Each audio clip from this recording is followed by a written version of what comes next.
Hello student, आज हम कक्षा 12वीं के अर्थशास्त्र विषय अध्याय 3 के आज हम करेंगे कीमत रेखा क्या है। उपभोक्ता वक्र विश्लेषण में उपभोक्ता के संतुलन से आप क्या समझते हैं एवं उनकी शर्तें आज हम रिवीजन भी करेंगे। कीमत रेखा या बजट रेखा। अब प्रश्न आता है, कीमत रेखा या बजट रेखा से आप क्या समझते हैं? कीमत रेखा दो वस्तुओं के उन विभिन्न संयोगों को व्यक्त करती है जिन्हें एक उपभोक्ता प्राप्त आय तथा वस्तुओं की विद्यमान कीमत के आधार पर क्रय कर सकता है। उदासीनता वक्र विश्लेषण में उपभोक्ता का संतुलन। अब प्रश्न आता है, उदासीनता वक्र विश्लेषण उपभोक्ता संतुलन से क्या आशय? एक उपभोक्ता उस अवस्था में होता है जब वह वस्तुओं की दी हुई कीमतों एवं अपनी सीमित मौद्रिक आय पर अधिकतम संतुष्टि प्राप्त करता है। एक उपभोक्ता संतुलन की स्थिति में अधिकतम संतुष्टि तब प्राप्त करेगा जबकि वह निम्न शर्तों को पूरी करता है। एक उपभोक्ता संतुलन की स्थिति में अधिकतम संतुष्टि तब प्राप्त करेगा जब उसमें पहला शर्त यह हो तटस्थता वक्र का कीमत रेखा को स्पर्श करना। उपभोक्ता के संतुलन के लिए पहली शर्त यह है कि तटस्थता वक्र जिस बिंदु के ऊपर कीमत रेखा को स्पर्श करे वही संतुलन बिंदु होगा। इस बिंदु पर उपभोक्ता को सबसे अधिक संतुष्टि मिलेगी।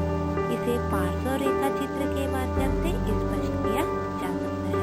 इसे हम रेखा चित्र द्वारा आगे स्पष्टीकरण करेंगे।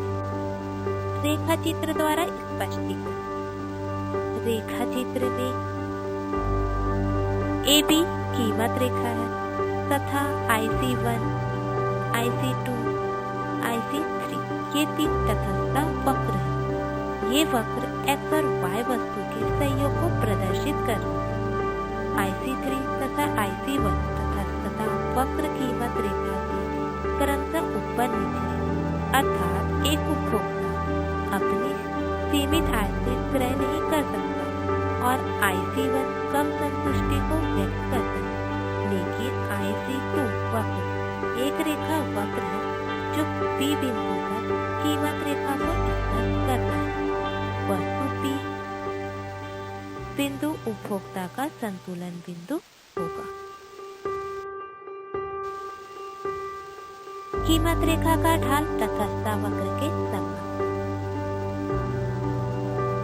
उपभोक्ता के संतुलन के लिए दूसरा शर्त यह है कि कीमत रेखा का ढाल तटस्थता वक्र के ढाल के समान हो, अर्थात वह संतुलन की स्थिति में हो।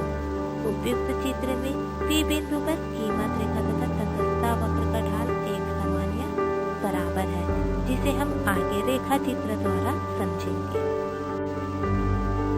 रेखा चित्र द्वारा स्पष्ट। आपने उपभोक्ता संतुलन की अधिकतम संतुष्टि के पहली शर्त में रेखा चित्र द्वारा देखा था। AB कीमत रेखा है एवं IC1, IC2, IC3 ये तटस्थता वक्र है। ये वक्र Y और X वस्तु के संयोग को प्रदर्शित कर रहे हैं एवं P बिंदु उपभोक्ता संतुलन के बिंदु को प्रदर्शित कर रहे हैं, अर्थात यहाँ पर कीमत संतुलन की स्थिति में है।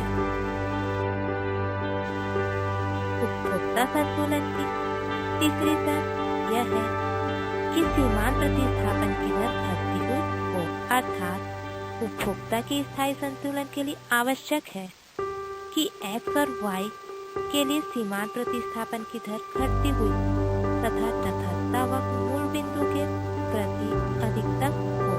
इसे हम आगे रेखा चित्र द्वारा स्पष्टीकरण करेंगे। रेखा चित्र द्वारा स्पष्ट। रेखा चित्र P बिंदु पर तटस्थता वक्र मूल बिंदु के प्रति नतोदर है, अर्थात यहाँ पर उपभोक्ता की संतुष्टि स्तर न्यूनतम है, जबकि P बिंदु से दूर जाने पर उपभोक्ता ऊंचे संतुष्टि के स्तर को पहुंच पाएगा। IC2 वक्र पर R बिंदु वास्तव में अधिकतम संतुष्टि का बिंदु है, अतः संतुलन के लिए दो वस्तुओं में सीमांत प्रतिस्थापन की दर घटती हुई होनी चाहिए। इस तरह उपभोक्ता संतुलन की 3 शर्तें हैं।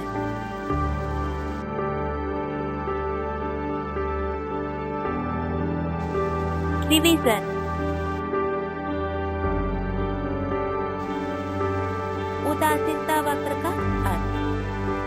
उदासीनता वक्र दो वस्तुओं के उन विभिन्न संयोगों को बताता है जिनसे उपभोक्ता को एक समान संतुष्टि मिलती है, अतः उपभोक्ता इनमें से किसी एक संयोग का चुनाव करते समय उदासीन हो जाता है।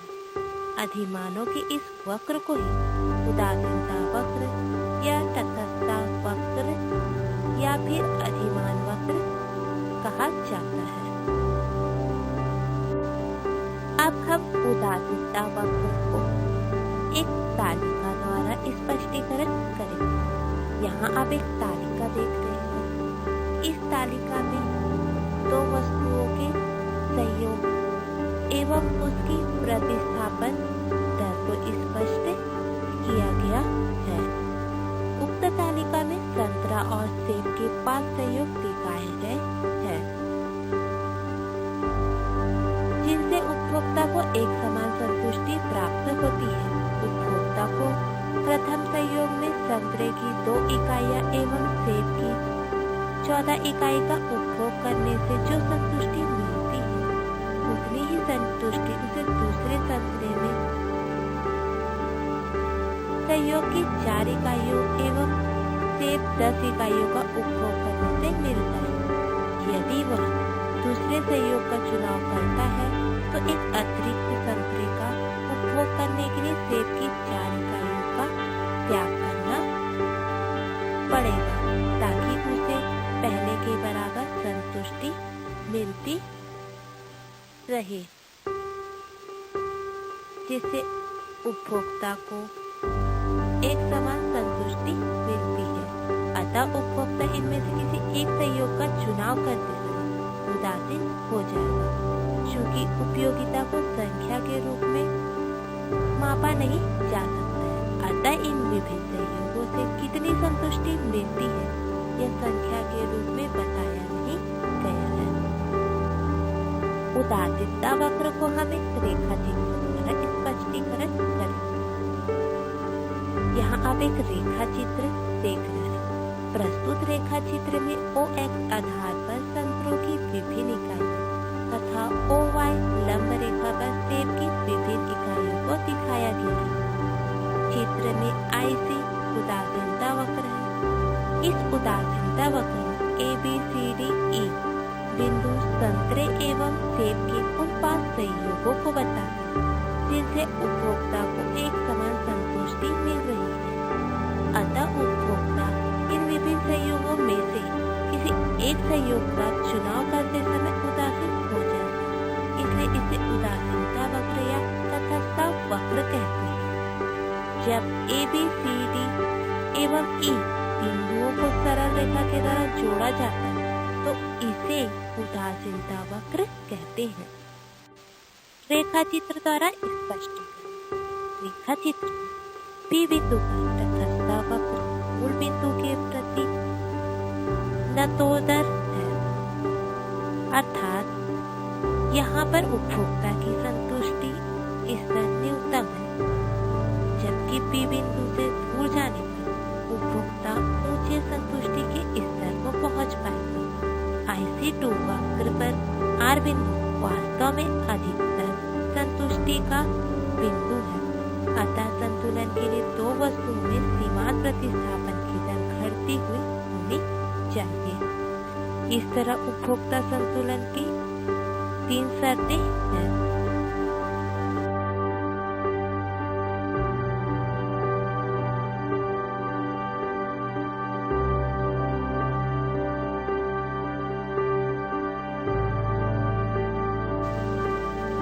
अब हम तटस्थता अथवा उदासीनता मानचित्र को रेखा चित्र द्वारा स्पष्टीकरण करेंगे।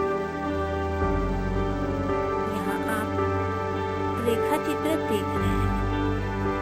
इस चित्र पर OX अक्ष पर वस्तु X एवं OY अक्ष पर वस्तु Y को प्रदर्शित किया गया है। इस चित्र से यह स्पष्ट है कि तटस्थता मानचित्र वह है जिसमें एक से अधिक तटस्थता वक्र प्रदर्शित किए जाते हैं। प्रत्येक वक्र में अनेक बिंदु दिए जाते हैं जो उस वक्र से मिलने वाली एक समान संतुष्टि की मात्रा को व्यक्त करते हैं। IC1 के प्रत्येक बिंदु से IC2 का प्रत्येक बिंदु अधिक संतुष्टि की मात्रा को व्यक्त करता है। इसी तरह IC2 से IC3 और IC4 का प्रत्येक बिंदु अधिक संतोष की मात्रा को व्यक्त करता है। आज आपको इस संख्या संबंधित कुछ होमवर्क दिए गए हैं। इस होमवर्क में आपको प्रश्नों के उत्तर दिए गए हैं जिसको आपको अपनी कॉपी में लिखना है। तो यह प्रश्न कुछ इस प्रकार के हैं। उपभोक्ता के बजट सेट से आप क्या समझते हैं? उपभोक्ता का बजट सेट निश्चित आय तथा दोनों वस्तुओं की कीमतों को देखते हुए उपभोक्ता केवल उन्हीं बंडलों को खरीद सकते हैं जिनका मूल्य उसकी आय से कम हो या बराबर हो। उसे उपभोक्ता बजट कहा जाता है। नेक्स्ट है बजट रेखा अथवा बजट सेट। बजट सेट उन सभी बंडलों का संग्रह है जिसे उपभोक्ता विद्यमान बाजार कीमतों पर अपनी आय से खरीद सकता है। बजट रेखा कीमत रेखा दो वस्तुओं के उन विभिन्न संयोगों को व्यक्त करती है जिन्हें उपभोक्ता प्राप्त आय तथा वस्तुओं की विद्यमान कीमतों के आधार पर क्रय कर सकता है। और जब इसी वस्तु को हम रेखा चित्र द्वारा स्पष्ट करते हैं तो इसे बजट रेखा कहा जाता है। नेक्स्ट है समसीमान उपयोगिता के नियम को समझाइए। समसीमान अर्थात एक अतिरिक्त इकाई के उपभोग से जो संतुष्टि प्राप्त होती है उसे समसीमान उपयोगिता कहा जाता है।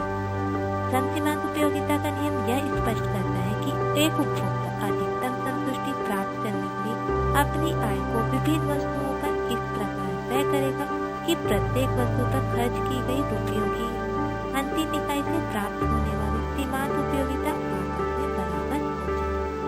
नेक्स्ट है उदासीनता वक्र किसे कहते हैं? उदासीनता वक्र दो वस्तुओं में संयोग को या संबंध को स्पष्ट करता है।